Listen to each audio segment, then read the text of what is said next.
Kokia prekė atvažiavo?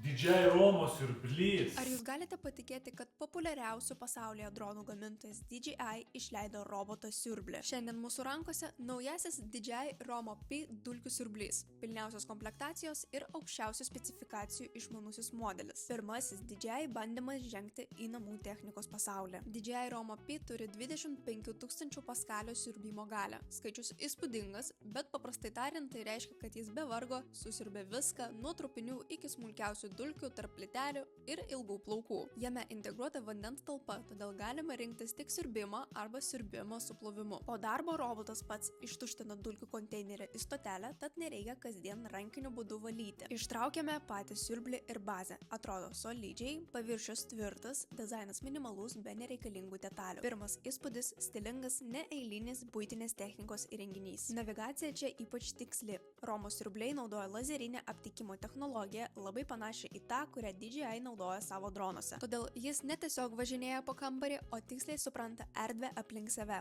atpažįsta kliūtis, baldus, sienas ir išvalo viską be bereikalingų atsitrinkimų. Tai mūsų pirmas susitikimas su šiuo įrenginiu, tad dar tik pradedame jį bandyti. Parašykite komentaruose, ką norėtumėte pamatyti kitose testuose. Išbandysime ir papasakosime daugiau. DJI Romo siurblius jau galite rasti Promaxe parduotuvėse Vilniuje ir Kaune arba užsisakyti internetu.